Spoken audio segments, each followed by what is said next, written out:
যুবক ভাইরা যারা মাহফিলে এসেছেন, আমি আপনাদেরকে বলছি, আপনারা একসময় চাকরি করবেন, সরকারি কিংবা বেসরকারি। আপনারা একসময় দোকানদারি করবেন, ব্যবসা বাণিজ্য, কিংবা আপনারা চাষাবাদ করবেন, কিংবা বিদেশ যাবেন। যেখানে যান, পৃথিবীর যে প্রান্তেই থাকেন, যেই কাজই করেন, হারাম উপার্জন করবেন না। ঠিক আছে তো ইনশাআল্লাহ? হারাম উপার্জন না করলে মানুষের কাছে দাম পাবেন না, বইয়ের কাছে দাম পাবেন না, মা বাবার কাছে দাম পাবেন না, এলাকা মানুষের কাছে দাম পাবেন না, হুজুরও হয়তো অনেকে দাম দিবে না, কিন্তু আল্লাহ তাআলা দাম দিবেন।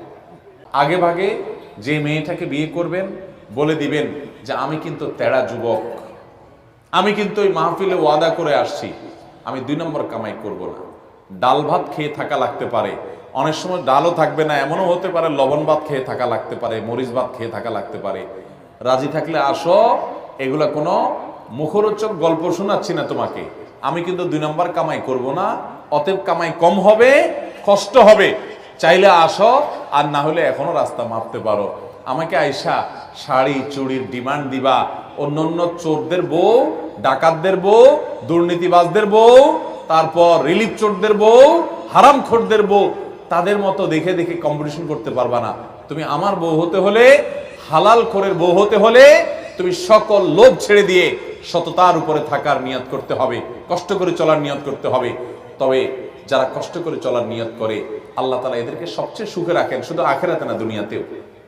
যারা চুরি করে কামাই করে বা 2 নম্বর পথে কামাই করে, আমরা বাহির থেকে দেখে মনে করি আহ কি সুখে আছে, অনেক টাকা পয়সা কামাই করতেছে, তাই না? কি গাড়ি বাড়ি চকচক করতেছে, ফক ফক করতেছে। ভাইরা, আপনারা অনেকে হয়তো এটা অনুভব করেন না যে ওই হারামখোর কিন্তু সবচেয়ে মনের কষ্টে আছে, কারণ সে জানে যে আমার দান পাইয়া হুজুর দোয়া করে দিচ্ছে, আল্লাহ হাজী সাহেবকে মাফ করে দেন। হাজী সাহেব জানে আমি একটা চোর, হাজী সাহেব জানে আমি একটা দুর্নীতিবাজ, আমি একটা 2 নম্বর মানুষ। আর হুজুর আমার পাম্প করতে দিলে কি হবে? মৌলবী তো আর জানে না যে আমার সব 2 নম্বর পয়সা।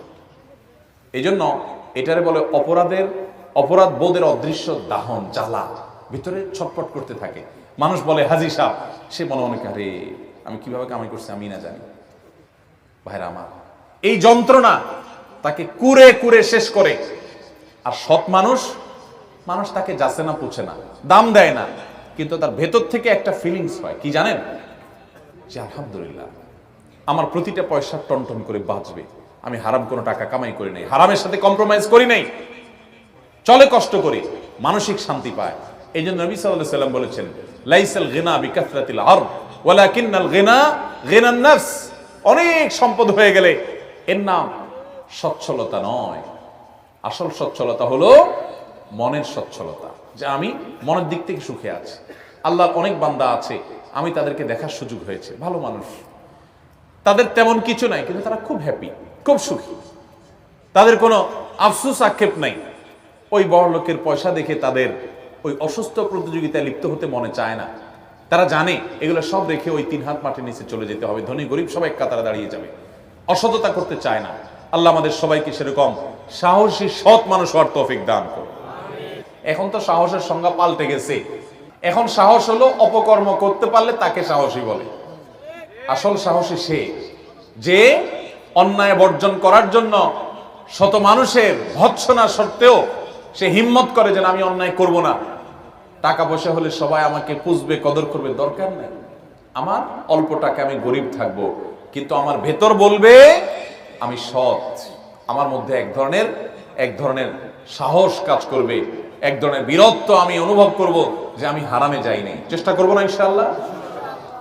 আর যারা ছোট লোক, মানুষ দেখে তাদেরকে বাহবা দেয়, টাকা পয়সা গাড়ি বাড়ি, শয়তান ফুসলায় যে আরে একটু কামায় নে, এই মৌলবীর কথা শুনে যদি তুই ভালো হয়ে যাস তাহলে বড়লোক হবি কেমনে? শয়তানকে বলবেন আমার বড়লোক হওয়ার দরকার নাই, আমি সব থেকে যদি বড়লোক হতে পারি আলহামদুলিল্লাহ, আর না হতে পারলে আরো জোর আলহামদুলিল্লাহ। আমরা দুনিয়া থেকে অসৎ উপায়ে যে টাকাগুলো কামাই করব, এগুলো কি যাওয়ার সময় নিয়ে যেতে পারবো?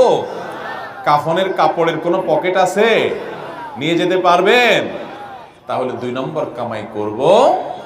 কার জন্য কামাই করবেন? কার জন্য হারাম কামাই করবেন? ছেলে মেয়ের জন্যই তো। মানুষ নিজের জন্য কামাই করে না। যত ঘুষখোর, যত সুদখোর, যত টিন চোর, যত গম চোর, যত রিলিফ চোর, যত হারামখোর আছে, এদের সবাইকে জিজ্ঞাসা করেন কার জন্য এত কষ্ট করেন?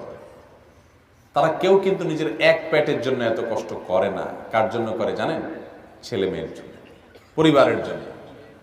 মরার পরে যখন আযাব হবে, মানুষের সম্পদ আত্মসাৎ করেছেন, অন্যায়ভাবে হারাম উপার্জন করেছেন, তখন এই পরিবারের লোকেরা বলবে আল্লাহকে, আল্লাহ ওনাকে শাস্তি দিয়েন না, কারণ আমাদের জন্যই তো করছে। বলবে ইয়াউমা ইয়াফিরুল মারউ মিন আখিহি ওয়া উম্মিহি ওয়া আবিহি ওয়া সাহিবাতিহি ওয়া বানিহি।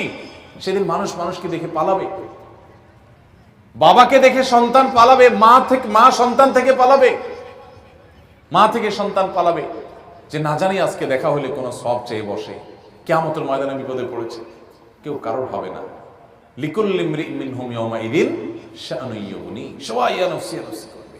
অতএব আমি হারাম যাদের জন্য কামাই করব, তারাও কিন্তু এর দায়ভার বহন করবে না। তার চাইতে বড় নির্বোধ কে আছে যে যাদের জন্য চুরি করে ওরাও তার দায় নেয় না? এর চেয়ে বড় বোকার কেউ আছে?